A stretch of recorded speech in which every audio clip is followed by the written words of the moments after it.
Good morning दोस्तों, मैं आपके सामने एक बार फिर हाजिर हूँ। आज अपने जो मैथमेटिक्स है टॉपिक ज्यामितीय आकृति, ये ज्यामितीय आकृति क्या होती है उसके बारे में अपन जीरो से शुरू करेंगे और कंटिन्यू संपूर्ण ज्यामितीय आकृति के बारे में आपको बताएंगे। उसके लिए अपन को स्टेप बाय स्टेप चलना होगा, तो सबसे ज्यामितीय आकृति में सबसे फर्स्ट पॉइंट है बिंदु, क्योंकि जहाँ से ज्यामितीय आकृतियों का निर्माण होता है वो क्या है, बिंदु। क्या है, बिंदु। अब आपको ये पता होना चाहिए कि बिंदु क्या है क्या नहीं होता। बिंदु सबसे छोटी बिंदु है। अपन पेन या पेंसिल की जो नोक होती है उसको अपन उठा के यहाँ रख दे तो ये क्या हो जाएगा, बिंदु का शेप हो जाएगा। ये एक बिंदु है। मतलब अपन अपने पेन या पेंसिल उसको किसी भी सरफेस पर उठाकर रखकर वापस रख दे तो वो एक बिंदु का शेप बन जाता है। किसका शेप बन जाता है, बिंदु का। दोस्तों मैं ये भी आपको एक कहना चाहूँगा कि आप हमारे YouTube चैनल पर नए हैं तो हमारे YouTube चैनल को सब्सक्राइब करें, बेल आइकन पर क्लिक करें और वीडियो को लाइक करें और ज़्यादा से ज़्यादा अपने दोस्तों के साथ शेयर करें। तो वापस हम बिंदु मतलब कि अपन पेन या पेंसिल की नोक से किसी भी सरफेस पर यदि उसको रख दे तो एक बिंदु का आकृति ले लेती है, बिंदु का आकार आ जाता है। दूसरा अपने पास है बिंदु के बाद आता है रेखाखंड। अब जितनी भी ज्यामितीय आकृति होती है उसको बनाने के लिए सबसे ज्यादा यूज रेखाखंड का होता है। अपन रेखाखंड का सबसे ज्यादा उपयोग करते हैं। तो रेखाखंड की सिंपल सी परिभाषा होती है कि दो बिंदुओं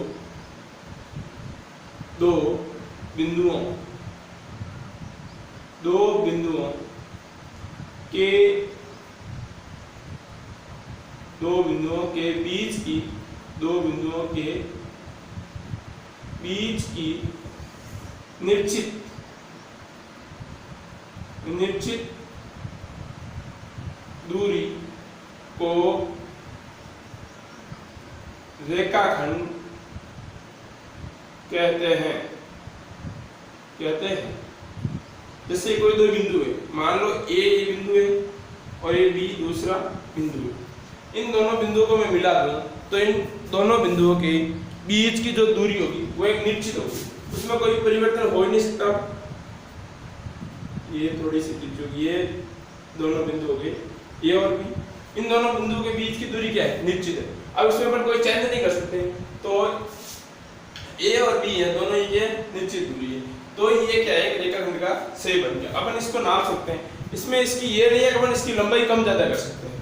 कहीं अपन आगे अपन ऐसी ज्यामितीय आकृति बढ़ेंगे उसकी कोई दूरी नहीं होगी, कोई लंबाई नहीं होगी। ये क्या हो गई, रेखाखंड। तो रेखाखंड के बारे में आपने समझ में आ गया। तीसरा किरण। कौन सी आकृति आती है, किरण आ रही है। तो हमारा एक बिंदु से निकलने वाली लाइन या तीर जो एक दिशा में अनंत तक चले, कहां तक, अनंत तक जाए, वह किरण कहलाती है। क्या कहलाती है, किरण कहलाती है। किरण कहलाती है। तो कह रही एक बिंदु, जैसे एक बिंदु है निकल के ये तीर निकल रही है, तो ये तीर की शेप एक बिंदु है, ये हो गया, ये बिंदु निकल रहा है। तो ये किसकी आकृति होगी, किरण की आकृति होगी। किसकी आकृति होगी, ये होगी किरण की। और ये रेखाखंड लिख देते हैं अपन यहाँ, ये हो जाएगी किरण की आकृति। किसकी आकृति होगी, किरण। ये फिक्स बिंदु है। अब इस बिंदु से तीर का निशान है। तीर का निशान का मतलब है अपन कितना भी इसको आगे बढ़ाए अनंत तक तो वो आगे चलती रहेगी, कभी रुकेगी नहीं। तो ये अनंत तक जा सकती है। तो ये क्या होगी, ये किरण होगी अपने पास। उसके बाद आते हैं नंबर 4 रेखाखंड। रेखा रेखा आ जाएगी, सॉरी रेखा नहीं रेखा, क्या आ गई रेखा आ गई। तो अपन ये कह सकते हैं कि जो कोई एक बिंदु हो, वापस क्या है अपन बिंदु से चलेंगे, क्योंकि ज्यामितीय आकृति जितने भी ज्यामितीय आकृतियां हैं वो अनेक सारे बिंदुओं से मिलकर बनी हुई आकृतियां होती हैं। तो अब वापस लिखेंगे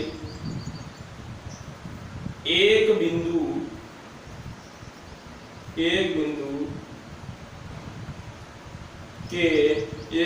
के दोनों तरफ या विपरीत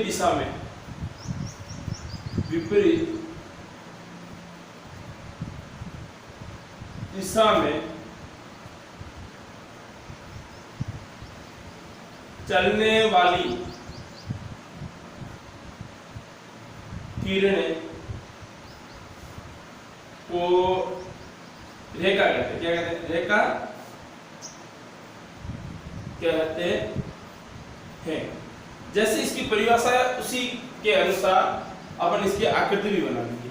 ये कह रहा है कि एक बिंदु के विपरीत दिशा में चलने वाली किरणों को रेखा है। जैसे कोई बिंदु है, ये वाला, ये बिंदु है ए, तो ये इस साइड में किरण चल रही है, इस साइड में बराबर विपरीत दिशा में। ऐसा नहीं है थोड़ा बहुत भी उल्टा है, नहीं, बिल्कुल विपरीत दिशा में। अपने से थोड़ा सा नहीं बन रहा, तो ये विपरीत दिशा में, तो ये इस बिंदु से दोनों साइड में चल रही है कोई ये, तो ये क्या हो जाएगी? रेखा हो जाएगी। क्या हो जाएगी? रेखा। अब ये दोनों दिशा में अनंत तक जाएगी, अनंत तक चली जाएगी। ये नहीं है कहीं जाकर रुक रही है, भाई रुक जाएगी उसकी लंबाई क्या हो जाएगी? निश्चित हो जाएगी। लंबाई निश्चित हो जाएगी, क्या है वो? रेखा हो जाएगा। रुकनी नहीं चाहिए। किरण का मतलब हमेशा, रेखा का मतलब हमेशा चलती रहेगी, वो अनंत तक चलती रहेगी। अब रेखाओं के आधार पर अपन रेखाओं को भी अलग अलग भागों में भी बांट सकते हैं। तो सबसे पहले अपन पढ़ लेते हैं समांतर रेखा। क्या हो जाएगी? समांतर रेखाएं, समांतर रेखाएं। अब समांतर नाम से क्या है? समान अंतर, ये सब प्लस अंतर से बना है, मतलब कि हमेशा जिसमें अंतर क्या है? समान हो जाए, समान प्लस अंतर।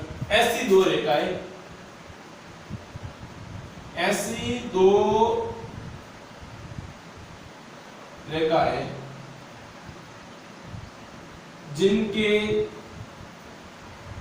बीच की दूरी हमेशा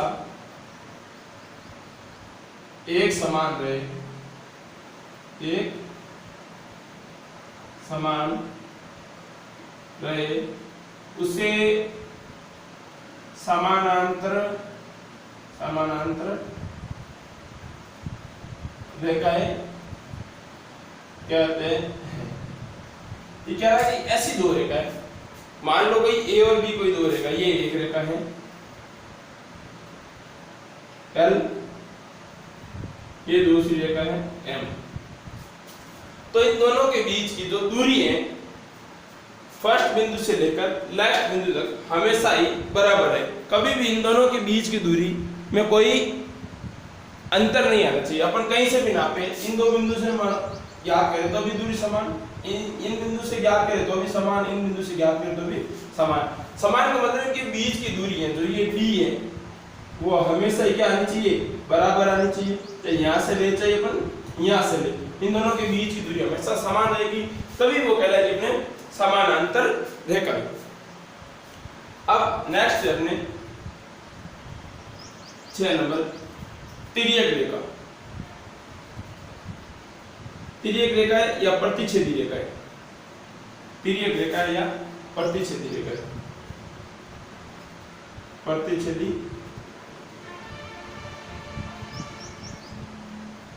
रेखा है।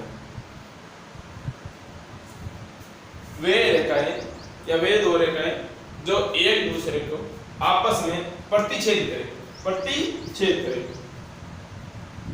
ऐसी दो रेखाएं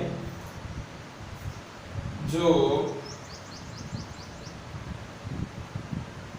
आपस में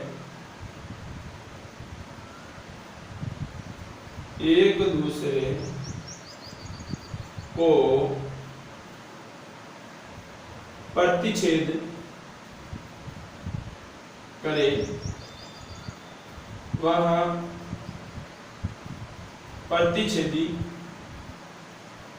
प्रतिच्छेदी रेखाएं कहलाती हैं। कैसी रेखा कहलाती है? वो प्रतिच्छेदी रेखा कहलाती है।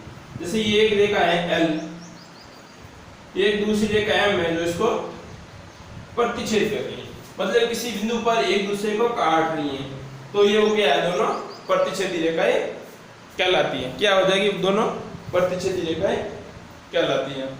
अब ये सिंपल से अपन प्रतिच्छेदी रेखाएं किसके बारे में पढ़ते हैं? अपने बिंदु के बारे में, रेखाखंड, किरण, रेखा, समांतर रेखाएं और प्रतिच्छेद रेखाएं।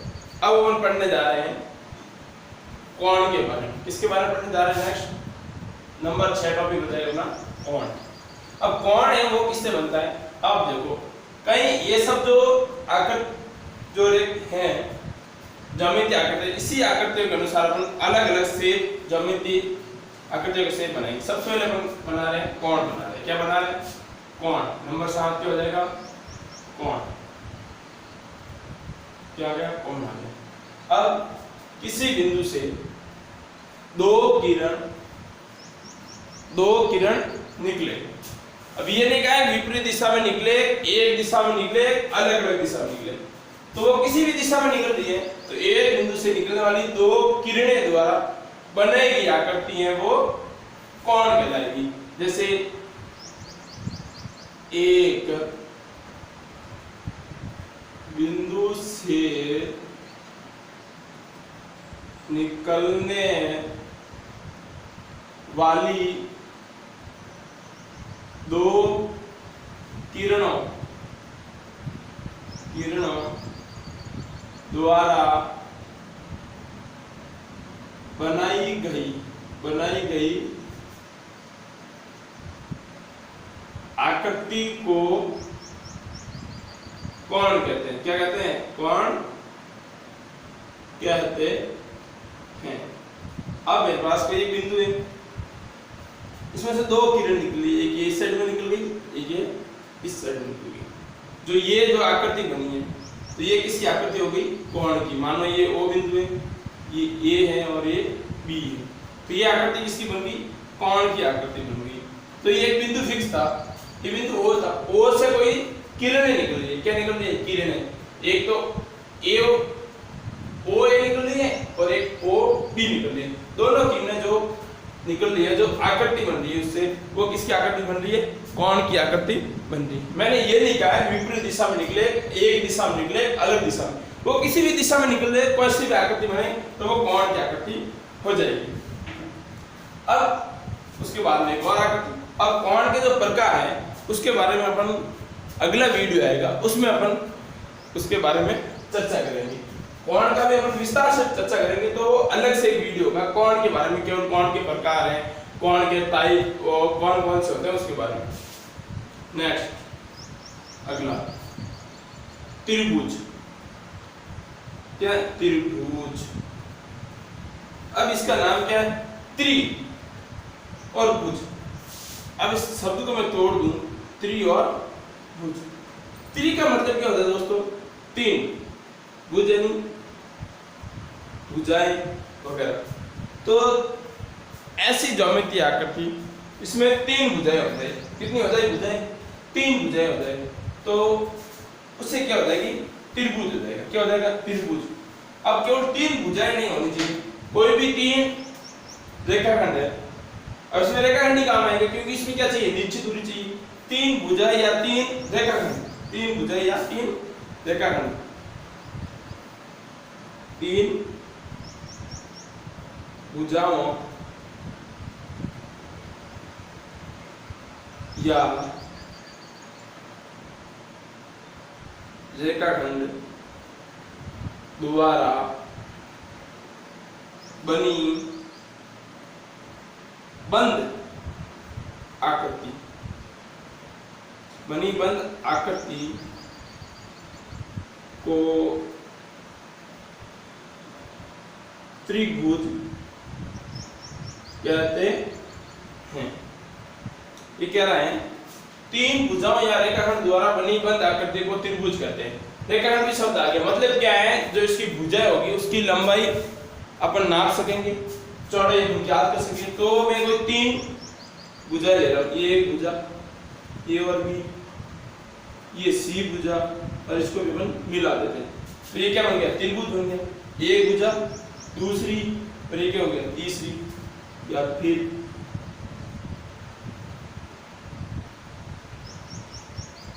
X Y Z M N O, ये क्या सब त्रिभुज के शेप है। अपन त्रिभुज के भी अलग अलग प्रकार होते हैं, अलग अलग कोणों के आधार पर, भुजाओं के आधार पर, इन सबके अलग अलग वैल्यू, वो अपन अगले वीडियो। आज केवल ज्यामितीय आकृति की जो बेसिक है, बेसिक आकृतियां कौन कौन सी होती है उसके बारे में अपन केवल जानकारी प्राप्त करें। उसके बारे में आता है अपने चतुर्भुज। क्या आता है, चतुर्भुज।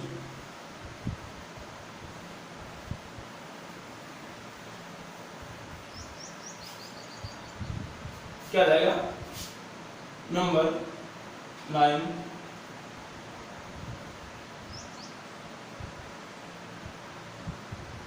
चतुर्भुज। नाम क्या, चतुर्भुज, मतलब कि चार भुजाओं से बनी बंद आकृति को क्या कहते हैं, अपन चतुर्भुज कह सकते हैं। हम लिखेंगे चार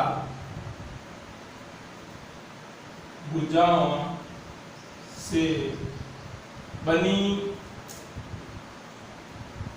बंद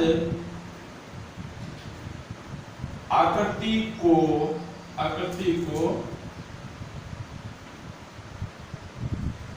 चतुर्भुज कहते हैं। तो अपने पास ये चार भुजाएं, मानो ए बी, ये हो गया सी, ये डी को वापस ए से मिला दिया। तो ये चार भुजाओं से बनी हुई बंद आकृति है, उसे अपन क्या कहते हैं, चतुर्भुज कहते हैं। तो अपन चतुर्भुज है तो अपने ये चार भुजाओं से बनी बंद आकृति को क्या है, चतुर्भुज कहते हैं। अब एक और ज्यामितीय आकृति है, उसके बारे में अपन पढ़ लेते हैं। नेक्स्ट है वृत्त। क्या है, वृत्त। तो एक वृत्त होता है, उसके बारे में पढ़ते हैं। मान लो कि एक बिंदु है, ये एक निश्चित बिंदु है, एक निश्चित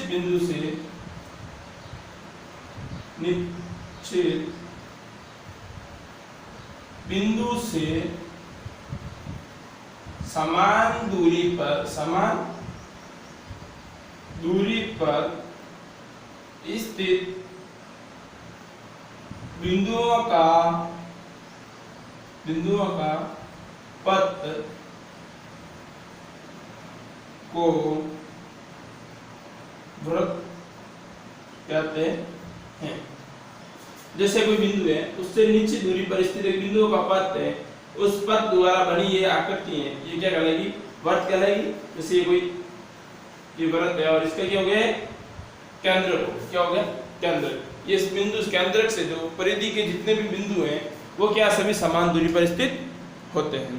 तो जो ये वृत्त कहलाते हैं। तो दोस्तों आज अपने ज्यामितीय आकृति के भाग पहला है, उसके में हमने कुछ ज्यामितीय आकृति के बारे में पढ़ा है। तो मैं आशा करता हूँ कि ये वीडियो आपको अच्छा लगे। अपने दोस्तों के साथ शेयर करें, लाइक करें और कमेंट करें। ओके दोस्तों, धन्यवाद।